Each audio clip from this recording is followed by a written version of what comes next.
Joeuse. Comparez 2 Rois chapitre 12. Verset 1. Versets 1 et 2. Comparez 2 Rois 12.12 et les notes. Verset 3. Le verset 3 dans 2 Rois contient une remarque toute différente, relative au lieu. Verset 4. Forma le dessein de restaurer. Le temple avait été dévasté par Athalie, comparez verset 7. Verset 5. Versets 5 à 14. La chose est présentée assez différemment dans 2 Rois 12.4-16.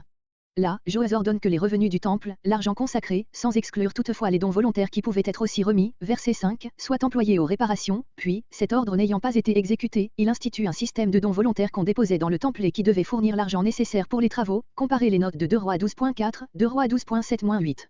Dans 2 Chroniques, les ressources doivent être obtenues d'abord au moyen d'une collecte faite dans le pays, mais, vu le peu de zèle des Lévites chargés de l'affaire, le roi invite le peuple à venir payer dans le temple même l'antique redevance mosaïque et obtient ainsi des sommes plus que suffisantes.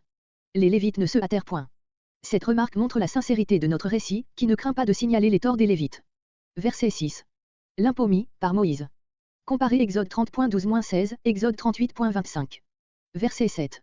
Ses fils. La mention de fils d'Athalie, ayant travaillé avec elle à ravager le temple, est étonnante, car d'après le chapitre 22, Achazia et ses frères et même les fils de ceux-ci, étaient morts quand Athalie parvint au trône. Peut-être l'auteur a-t-il en vue le temps où Athalie, avant d'être reine, incitait au mal son fils Achazia, 2 Chroniques 22.3, ou même déjà l'époque de Joram, sous le règne duquel Athalie peut fort bien avoir poussé ses fils à ravager le temple. Mais il est possible aussi que le texte soit altéré et qu'il faille lire Kohanéa, ses sacrificateurs et non Banéa, ses fils. Verset 10. Jusqu'à ce qu'on eût fini. Ces mots peuvent avoir différents sens, jusqu'à ce que chacun eût donné, jusqu'à ce que les travaux fussent finis, ou jusqu'à ce que la caisse fût pleine. Ce dernier sens serait favorisé par le verset 11. Verset 12. Au directeur. À moins d'admettre qu'il y avait un directeur suprême à la tête de tous les travaux, il faut entendre le singulier dans le sens collectif, ou bien introduire ici le pluriel d'après 2 Rois 12.11. Verset 14. Et on en fit des ustensiles semble contredire 2 Rois 12.13. Mais comparez la note de ce passage. Verset 14 à 22. N'a pas de parallèle dans 2 Rois. Verset 15. 130 ans.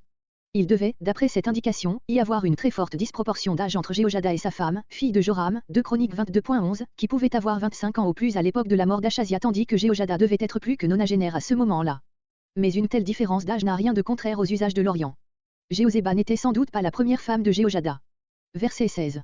Ses honneurs contrastent avec le sort de son fils Zachari et aussi avec celui du meurtrier de Zachari, versets entre 22 et 25. Verset 17. Et se prosternèrent, pour demander la réintroduction du culte de Béel, verset 18. Verset 21. Verset entre 21 et 22. Matthieu 23.35 et Luc 11.51 précisent le lieu du meurtre, dans le parvis des prêtres, entre le temple et l'autel.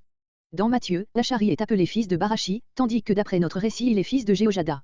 On explique quelquefois cette différence en disant que Zachari était le petit-fils de Jéhojada et que 2 Chroniques passe sous silence le nom de son père Barachi, comme trop peu connu, tandis que ce nom, conservé par la tradition, reparaît dans Matthieu. Mais c'est là une hypothèse sans fondement et il serait bien étonnant que ce nom, omis par 2 Chroniques, eût survécu si longtemps. Il faut plutôt admettre une inadvertance de l'évangéliste qui a confondu notre Zachari avec le prophète post-exilique du même nom, lequel était beaucoup plus connu et était fils de Barachi, Zachari 1.1. Verset 23. Verset 23 à 27. Comparez 2 Rois 12.17-21 et les notes. Quand l'année fut révolue, c'est-à-dire un an après le meurtre de Zachari. 2 Rois dit seulement, alors. Parmi le peuple lui-même fut épargné, seul, ses chefs, coupables de la réintroduction de l'idolâtrie, verset 17, furent mis à mort. Tout leur butin, c'est-à-dire les objets sacrés, ainsi que l'or des trésors du temple et du palais que, d'après 2 Rois Joas livra à Hazaël pour que ses troupes se retirassent de Jérusalem. Verset 24. Parce qu'il avait abandonné l'Éternel. Comparez Deutéronome 28.25, Deutéronome 32.30. Firent justice de Joas. Il fut sans doute grièvement blessé lui-même, comme cela semble résulter du verset 25. Verset 25. Des fils. À moins qu'on ne lise du fils avec les Septante et la Vulgate, comme au verset 22, il faut admettre que nous avons ici un pluriel emphatique, qui n'implique rien sur le nombre des victimes, mais qui indique seulement que Joas a mis la main sur les enfants de ses bienfaiteurs. Verset 26. Les noms des conspirateurs sont un peu différents dans 2 Rois. Verset 27. Le Midrash du livre des rois. Voir l'introduction, 2 Chroniques 13.22.